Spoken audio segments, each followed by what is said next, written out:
Hey everybody, it's Dr. Doug Smith. It's 2:30 on a Wednesday, so it's time for our Monday through Thursday 2:30 podcast. This is the podcast where you will hear the science about what actually happened to people during the opioid crisis. And as if you've been a listener, you know we've been working through we're working through the process of getting our book edited and published. We are asking for some help on getting the editing done. It's not cheap, and we could use a little bit of help from everybody.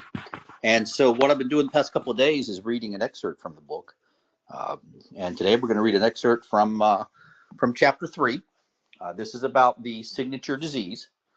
The signature disease is what most people refer to as opioid withdrawal. Opioid withdrawal, I don't like that term because it still implies a mental health component. And there just is no mental health component to this. Unless you want to talk about the fact that the psychiatrists are just crazy, and there's your mental health component. But to imply that our people have a mental health component, no, that's crazy. That's nonsense. All right, so I'm going to read this excerpt, and here we go. This is from chapter 3, the signature disease. Only the poisoning causes the signature disease. There is no other possible cause for the signature disease. Just the poisoning. But for those of you who have experienced the horror of the signature disease, you will agree there is nothing else even remotely similar. For those of you who have thankfully never experienced the signature disease, it is a horror that simply cannot be described. Simply put, the words needed to describe the torture of the signature disease do not exist. But it drove everyday normal citizens to the street to buy whatever they could for just a few hours of relief. Remember what we said earlier. This area of the DNA that was damaged is over 450 million years old. This was a fundamental to life on land. You do not want to mess with any of your DNA. You especially do not want to mess with old, ancient DNA that is involved in the very functions of life itself. And that's our quote for today. That's from chapter 3 of the book. Very excited about this book. Let's talk about this quote for a minute. Okay, let's talk about this quote. First off, you may not know it. You may not have ever thought about it. You may not realize it. Okay, but most life on this planet shares some characteristics in their DNA. I mean, eventually it all goes back to one organism. And so as things evolved, we share a lot of DNA in common with other life forms on this planet. Okay, stop and think about it. Okay, look at the bone structure of humans and other animals. Okay, the skeletons are stunningly similar one species to the other. Okay, hair is stunningly similar one species to the other. Eyes are stunningly similar one species to the other. Okay, and as things evolved, we have within us DNA, some of which that is very, very old. Now, as you may or may not realize, life started in the oceans. Okay, and then life crawled out of the oceans and crawled onto land. Okay, and that happened, 375 million years ago. Life crawled out of the ocean and crawled onto land. Okay, 375 million years ago, okay, you had life in the ocean but no life on land.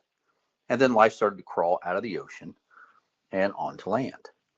Okay, so this part of the DNA that's been damaged in everybody, this happened while life was still in the ocean. Life hadn't even gotten out of the ocean, gotten onto land yet. That's how old this is. Okay, and this was a piece of DNA, a piece of genetic information that made what at the time, 450 million years ago, was a state-of-the-art, turbocharged, brand new, shiny receptor in the nervous system.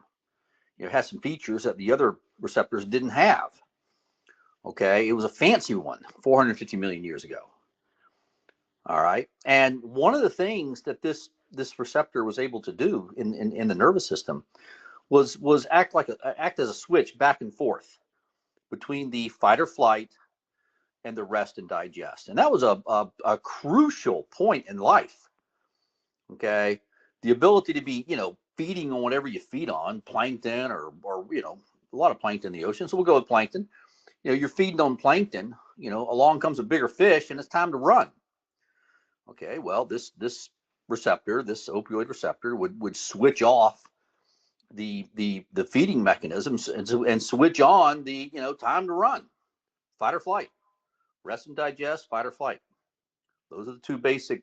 It's one or the other. And that was a good system, and it stayed with life, for the past 450 million years. And we humans have it also. Rest and digest or fight or flight. Okay, and it was controlled by the switch, this opioid receptor. Did more than just pain. Although pain's a good reason to turn off rest and digest and turn on fight or flight. That makes sense. Okay, and that's why when you experience symptoms, well, that's why those symptoms are so severe.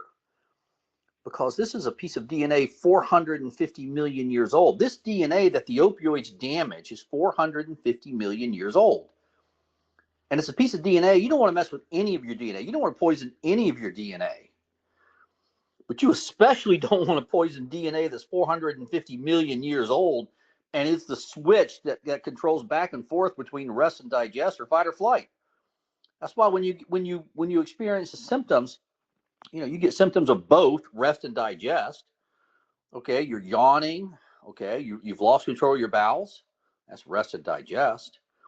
Okay, your eyes are watering, your nose is running. That's rest and digest. You may not realize it, but the mucosal glands keep your eyes and nose moist while you sleep. Okay, fight or flight. That's the pouring sweat, heart pounding, hair standing on end, feeling like something bad's about to happen. Okay, rest and digest, fight or flight. You lost control of both systems. Okay, because the switch that controlled both systems got damaged by the opioids. You were genetically damaged by the opioids, and when you try to quit taking the opioids, you lose control of the bodily functions. Why does it get better when you take something? Nobody knows. We don't know this stuff because nobody's done the research. Thank you, Dr. Nora Volkow at NIDA, National Institute of Drug Abuse, who decides how the money gets spent. They've wasted billions and billions and billions of dollars on stupid, ridiculous, we're looking for the brain disease mechanism of addiction. Okay, totally missed the genetic damage, totally missed what's really going on when people get sick. So we have no clue into why do you get better when you take something? Why does it only happen when you don't take something? Are children inheriting the genetic damage? We don't know any of this stuff. Okay, because these eggheads, these intellectual eggheads, Dr. Nora Volkow and her crew, Dr. Nora Volkow, Dr. Ingrid Olsen, these idiots spent the money on ridiculous. They wasted the money. They literally wasted the money on their little pet projects. Their friends' little pet projects got funded. Billions of dollars of taxpayer money got wasted. Why do I say it's wasted? Because we don't know the answer to basic questions. Why do you get sick when you try to stop taking the opioids? Well, we don't know because Dr. Nora Volkow decided not to spend any money on that. Why do you get better when you do take something? Well, we don't know because Dr. Nora Volkow decided not to spend any money on that. Is there any chance that children inherited the genetic damage? Well, we don't know because Dr. Nora Volkow decided not to spend any money on that. And the book goes into all this, folks. This is all in the book, including Dr. Nora Volkow. It's all in the book. It's all there. So I'm excited about this book. I hope you're excited about it too. We will hold here for today. I'm a few minutes over. Please don't forget to like and subscribe to us. Don't forget to post this podcast on your social media, everybody else's social media. And folks, we will see everybody back here tomorrow. Thank you.